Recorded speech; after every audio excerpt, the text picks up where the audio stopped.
honor thy father and mother. At kung merong nagbabasa sa inyo, mag-even na natin, nakakala nyo to. Minsan, pinapagalitan ni Kristo, yung mga Pariseo, dahil ginawa nila parang bank account, yung batang nagwalang galang, hindi nag-honor ng father and mother. Pag may nagawa raw silang kabutihan, parang naaawas na, nagiging, nadya-justify na, walang galang yung bata. Sino nakabasa niya? Taas kamay.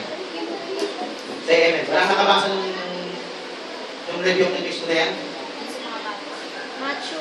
Matthew ano? 23 yata. Matthew 18. Punin mo, balikan mo na. Tanungin mo bawat isa. Okay. So, ibig sabihin, hindi siya parang bank account na nadya-justify na yung pagwalang galang dahil meron silang maibigay na pera sa bahay or what. Kasi nangyayari sa atin yan eh. Sa PTA, sa PTA, porque lang yung anak ay nagtrabaho, nagbigay ng pera sa magulang, hindi na yung magulang naniningil ng report. Tapos kung anong ginagawa ng anak, okay lang sa magulang. Pasensya lang siya, hindi pa siya itinito ng Diyos eh. Sabi na itong magagawa, pag-pray nyo na lang. Alam niyo ba, kung lumipas na yung panahon, may panahon lumipas na may napabayaan kayo, may utang kayo sa Diyos, sikapin yung makabayad in a sense na mula ngayon magbabago na ako, mula ngayon maniningil na ako. Kahit pa yung anak ko may trabaho. Kasi hindi ko nagawa nung bata pa siya. Hindi ko nagawa nung panahon na siya ay na-influensya na sa libutan. Mula ngayon, mas mahigpit ako maningil ngayon. Kahit itakwil ako ng anak ko, Ma, Pa, huwag niyo akong ipapa-report.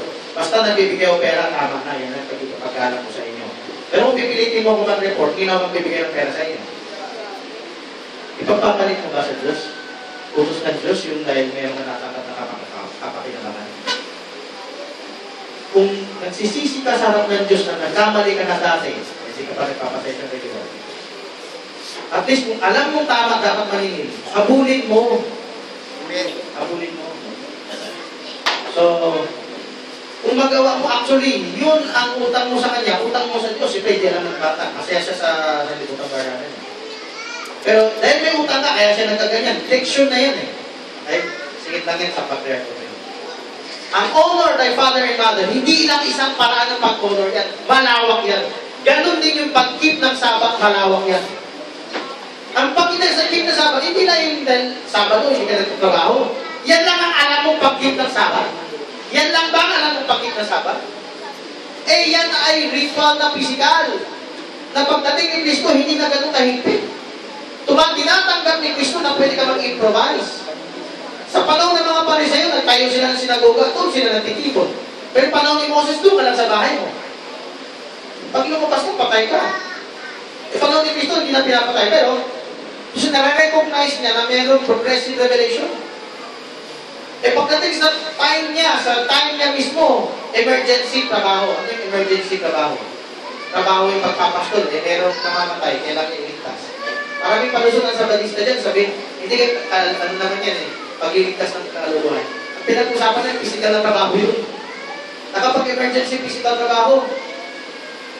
O yung minsan, emergency ani. May inani sila para lang kayo makain. Bakit lumalabag sa Sabat lang yung mga disipulo? Sabat was made for man.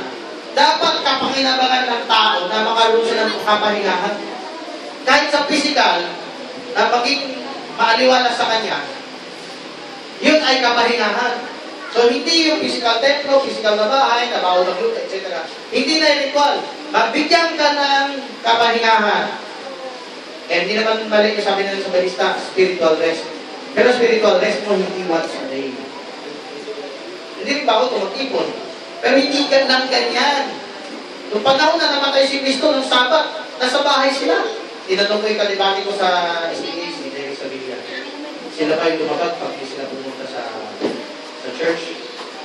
Ayaw sa hindi ng direkta, yes or no lang sagot eh. Nasagot. Meron kumaatin ng church, hindi naman seryoso. Ang tanong ko, pwede ba yung pag-stay ng bahay, sila ba yung lumabag? Ayaw sumagot ng oo eh. O, diretsyon na natin. Pag yan nasa Bible, hindi yung lumabag. Pero merong kumaatin, merong hindi. Merong nasa bahay, merong nasa church. Eh kung sa Kristo may halimbawa ang disipulo at sarili niya, emergency trabaho. Then ano ngayon ang Sabat? Hindi siya isang fix na gagawin. Kaya ako sinabing open-ended. Sabihin natin, open-ended. Open-ended. Kaya siya open-ended kasi hindi siya isang fix na gagawin. Malawak siya. So kung gusto mo talaga makapasok sa Sabat, kailangan makuha ko yung kahulugan niya. Yung isang kong sinare kanina, eternity, nakuha na eh. Pagpasok mo sa Sabat, papasok na sa eternity, wala nang evening, wala nang morning. Buksan natin sa Hebrews chapter 4. Mabilis lang to. May kiyang oras to. Bibilisan ko to, then... maganda yan. Kasi dito muna tayo sa Hebrews chapter 4.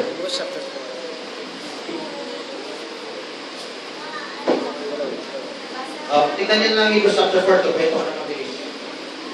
Sa Hebrews chapter 4, ang pagpasok sa Sabat ay pag narinig mo ang kanyang mensahe, huwag mo patigasin ang iyong puso.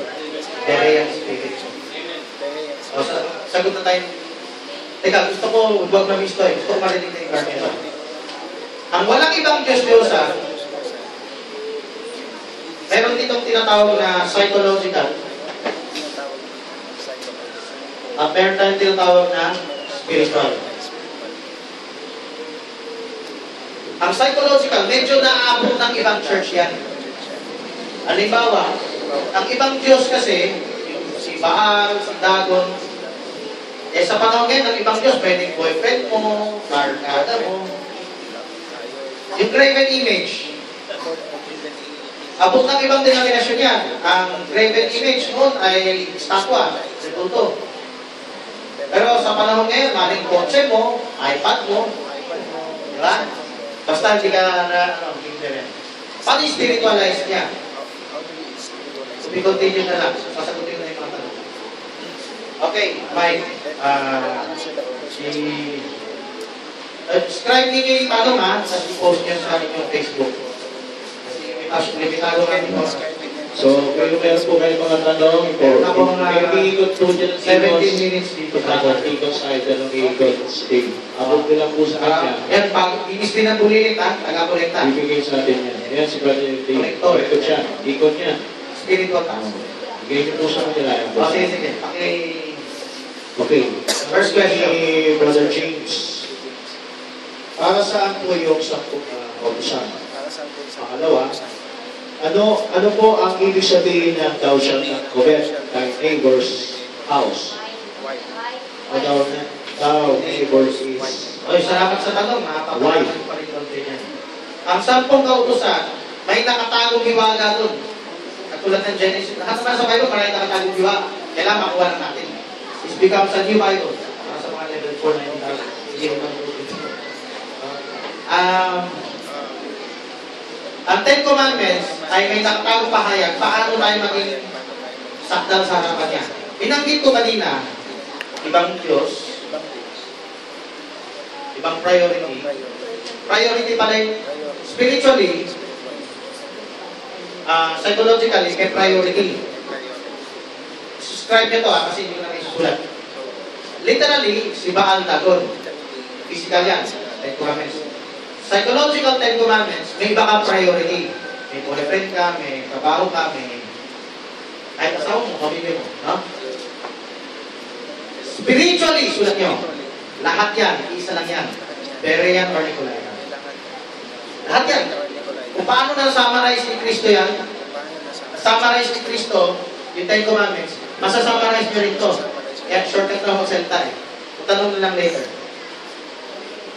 Ang 10 Commandments, spiritual na tayo. Kahit makuha mo yung literal, nakuha ng yung literal, pero hindi pa rin sila ganap sa harap ng Diyos. Nakuha ng ibang churches yung psychological, pero hindi pa rin sila ganap sa harap ng Diyos. Kasi hindi ko nakita sila. Pag i-spiritualize mo, kahit pala nandito tayo sa church, pwede tayo magkasala sa 10 Commandments. Kahit na umaatin ka ng church, pwede ka nagkakaroon ng ibang Diyos. Amen? Amen. Saan naintindihan siya ako? Maikling oras eh. Kahit pala nasa umatin ka ng church, pwede ka magkaroon ng graven image. Pwede ka mag-take chain in vain. Hindi mo na-change. Pwede ka magkabag sa Sabat. Yung Sabat ng Sabat. Pwede ka hindi mag-order ng Father kahit umatin ka ng church. Pwede ka pumatay kahit umatin ka ng church. Okay. So, hindi ko na isa-isa.